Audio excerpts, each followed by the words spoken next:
Magandang araw mga lodski ko dyan. At 4 na ng hapon. Medyo okay na ngayon ang panahon, hindi umuulan. Usapan naman tayong fake news. Dahil mukhang yung mga dinatawag na DDS, mukhang parating nakukuryente sila. Napapagbuntunan sila. Ibig sabihin hindi eksakto ang mga naipapublic nilang mga issue, kumbaga, di ba? At sa akin nga rin siyempre, kumbaga, gusto ko rin silang paalalahanan. At bakit? Sino ba naman tayo para magpaalala sa kanila? Ang ibig kong sabihin, katulad din naman nila ako. Iisa ang aming panig. Kaya nga kung sila medyo nasisilat o naakusahan ng fake news, medyo sumasama rin ang kalooban natin pagka nagkakaganon. Kasi ang mga idinidipinsa nila, katulad din ang idinidipinsa ko. Oo nga, si Marcos ang ating ibinoto. Pero siyempre, ang pinagtataka nga natin at palagi na nga nasasabi ko sa mga previous vlog ko na si Digong, kung kailan hindi na nakaupo, bakit walang katapusan nilang binabato ng kahit na anong putik ang gustong ibato. Talagang ginagawa sa kanya ng mga kalaban sa politika. Biro mo, aakusahan ka ng siya ang drug lord ng mga drug lord. Biro mo yan. Pero kulang ang dating presidente, di ba? Okay lang sa kanya. Pero itong kasalukuyang natin, pamahalaan itong gobyerno natin yan, mukhang mahirap ang ganyan. Kailangan kumbaga bigyan ka kagad ng leksyon, ng disiplina. Na huwag mong gagawin pagka-fake news. Kailangan may katotohanan. Tama yung kumalat na pulburon video. Ito yung sinasabi ko. Hanga nga ako dun sa babaeng naglalabas nito, si Maharlika. At sa tingin ko talagang masyadong mapangas naman talaga yung mga expose niya.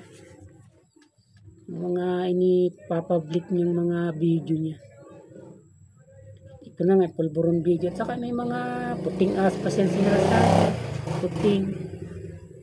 At siyempre halos alam na rin naman natin na kung sino yung mga tinutukoy niyan yan. Ang nangyari, nung sabihin ni dating Pangulong Duterte na wala namang ganoon, at kung meron nga raw, di sana inilabas na. Lahat sila natamimi, pati yung mga vloggers na dumidipin sa kay Duterte na sumasakay dun sa pulburon video na yan, nasilat pa. Biro mo yung isang matandang general, si General Johnny Macanas ba yan? Macanas. Retired na siya. Nakasuhan siya. Dahil nagsasakay nga siya dun sa pulburon video na yun ni Maharlika. Di kumbaga, nangyari na magsalita na si Pangulong Duterte na wala namang ganoon. Biglang-bigla, siyempre tinitingnan lang din naman ng kalaban mo. Kung anong kunting pagkakamali mo.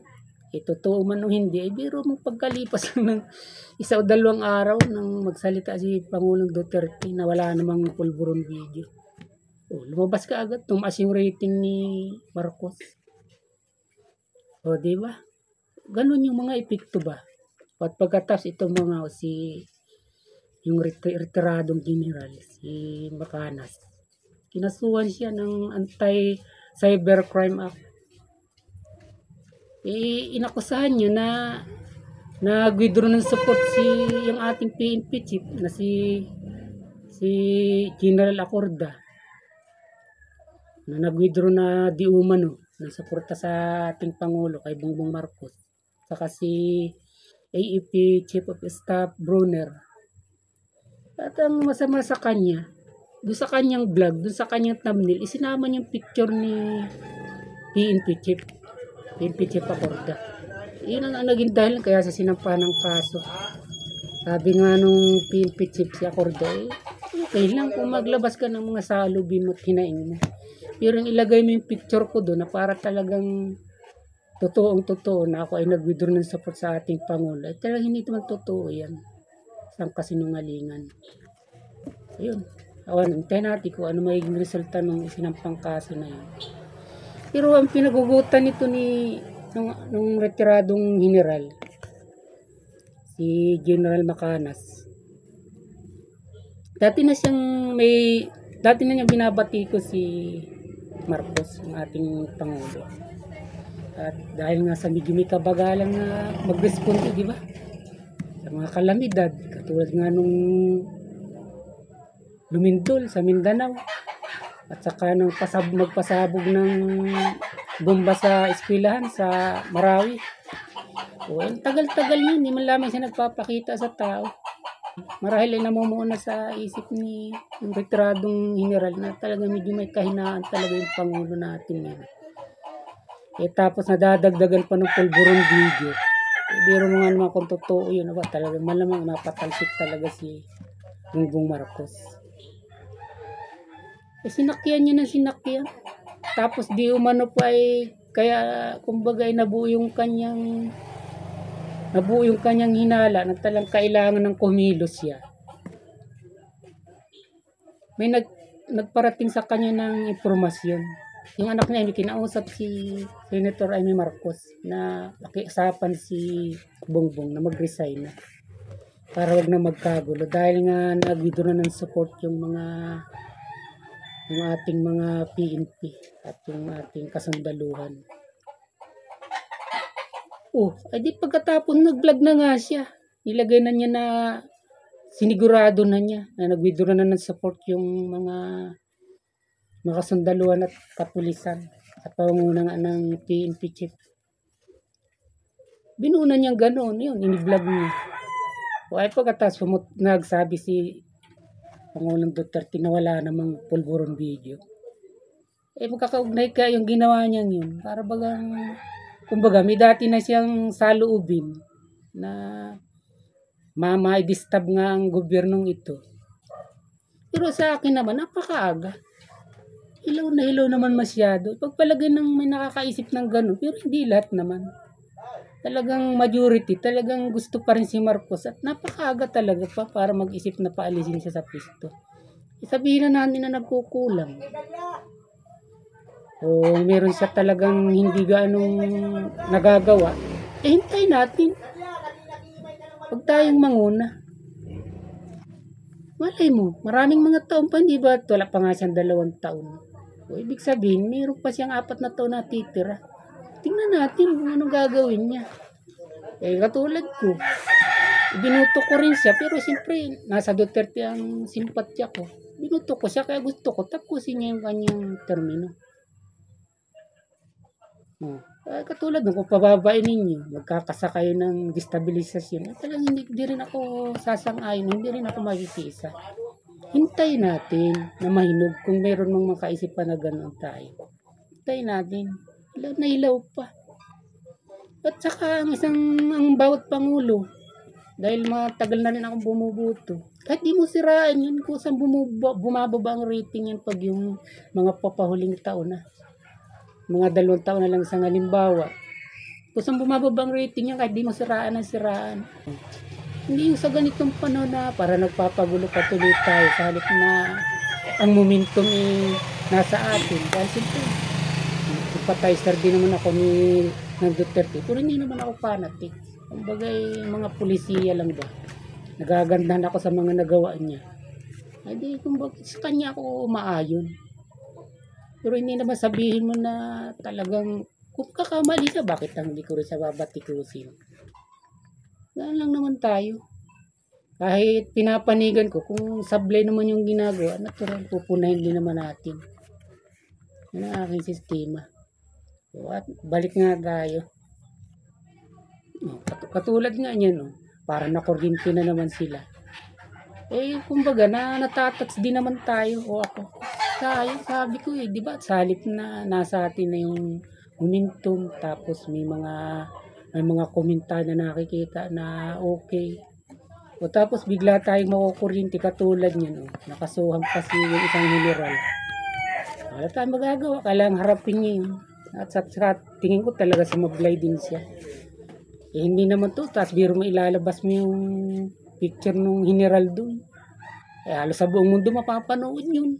O diba? Tapos wala namang katotohanan na nag-withdraw sila ng suporta sa Pangulo. Ay, pala siya, harapin niya ng kung ano yung magagawa niya.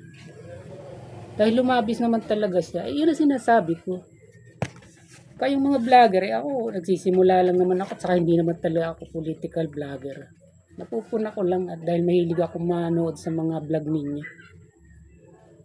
Dapat, naghihinay-hinay naman tayo. Hindi yung bawat naiisip natin, isinasabi natin. Kung ano yung totoo lang, yung sabihin natin para kung sakali man, meron tayong isasangga, meron tayong ididipinsa. Parang 2 bis na nakuryente. So, diba, nung una si Ka Eric, binapara siyang sumablay. Sinabi niya na 2 billion yung travel fund. Tapos nung tanongin naman doon nung sila ay mag-hearing na sa Kongreso, wala naman palang 2 billion yung travel expensive na para sa mga congressman. Halos nasa 39 million lang lahat-lahat. O diba? Tapos nung tinatanong siya kung saan siya nagkuha ng source, wala naman siyang masabi. At ang sinasabi lang niya, ayaw niyang ituro kung sino. Pero dun lang sa sinasabi na 2 billion, tas parang marupok siya, hindi niya masyadong napatutuhan. Doon ko naisip na fake news yung kanya. Hindi klarong, hindi malinaw talaga.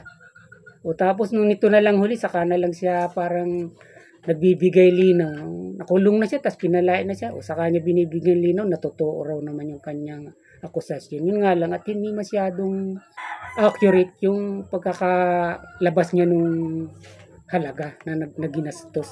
Totoo na may 2 billion. Kaya lang yung nagastos nga, hindi naman ganun kalaki.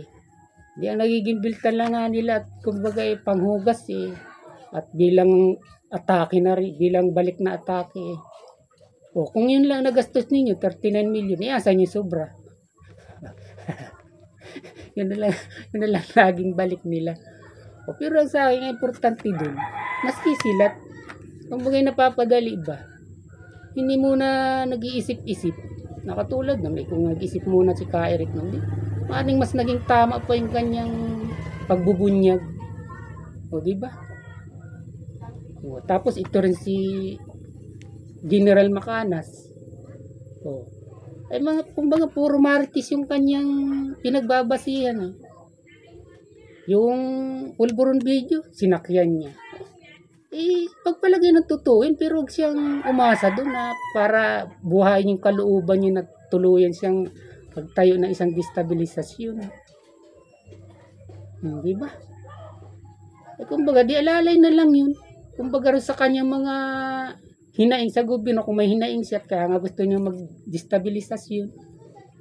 Hindi, parang pinagtibay na niya na yung pulburon video, alalay doon sa ikinakasan niyang pag-aalasan ng tao, yung pag-withdraw ng support ng ating PNP at saka ng armed forces natin. Parang ganun ang kanyang iniisip ayun, di sila siya, sumablay siya.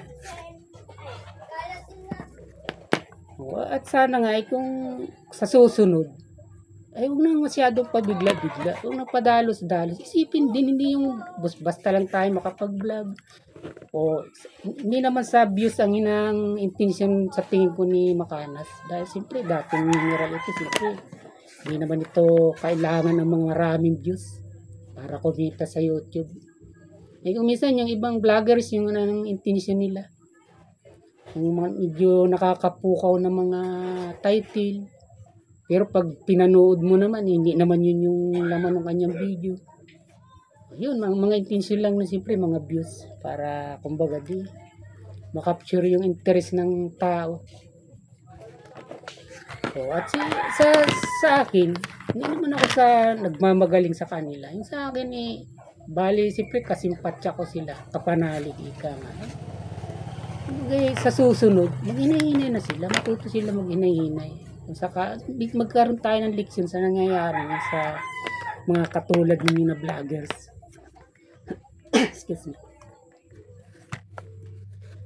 Unang-una, biro mo ang kalaban nung inyong idinidipinsan tao, halos dala-dalawa. O, diba? Mayroong pinklawan, mayroong loyalist. Itong pinklawan, alam naman natin dalawa talaga ang gusto nitong birahin. Ang kaso, hindi nila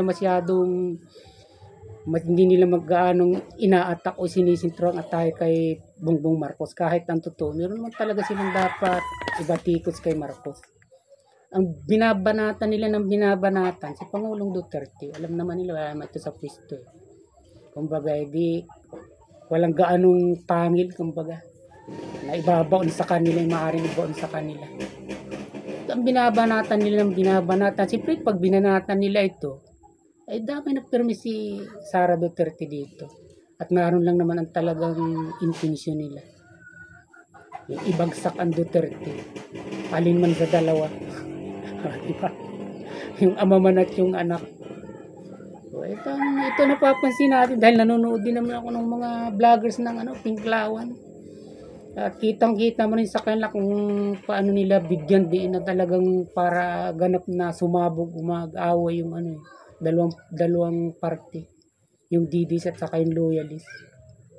Manood ka ng kanilang mga vlog, talagang ang mga caption nila, yung mga title nila talagang mapanghamon. At saka parang pag bumayo sila, talagang down na down ka, katulad nung isang caption na nabasa ko dun sa isang vlogger. Sabi niya, biglang nagbago ng timpla ang dating matapang na Digong Duterte. Ngayon nakikiusap, nagmamakaawa kay Bongbong Marcos. Pero hindi naman ganoon dahil totoo, nagsabi na makikipag-usap, pero ang binibigyan din niya, at kung mapapansin mo, nagmamakaawa sa ngayon. Para ba ang dating binabaon niya na down na yung tao. Parang ganon sila mag-caption. At alam naman natin itong dilawan na ito. Wala naman itong nakikitang maganda sa mga Duterte. Sa halip maganda na nga, pero papasamain pa rin nila. Ganon ang kanilang mga mentalidad pagdating sa pagpuna sa mga Duterte. At ito lang naman yung gusto kong ipaabot. Yung aking mga kasimpatya na mga Duterte supporters. Hinahinay lang po tayo. Dahil ako naman siyempre, naninindigan na rin ako na dahil kay VP Sara talagang binuto ko talaga si Marcos. At hintay natin, umaasa na rin ako na kung anong mabagay na magagawa niya para sa atin, para sa sambayanan. Di ba? Ganun lang sa akin. Kung matatapos niya itong termo niya, di tapusin niya. Huwag tayong pagsimulan pa ng mas malaking problema. Pagkamalmal lang ng lahat ng bilihin, mabuti na lamang itong mga mayayaman na ito na kumbaga pinagdinidipinsan ninyo. Baliwala rito, ang hirap ng buhay. Yung karamihan ng mga Pilipino sa taas ng bilihin ngayon, hintay nating makapurma si Marcos. Malay mo, mapababa niya. O, diba? Okay. Hinahinay lang po. Thank you.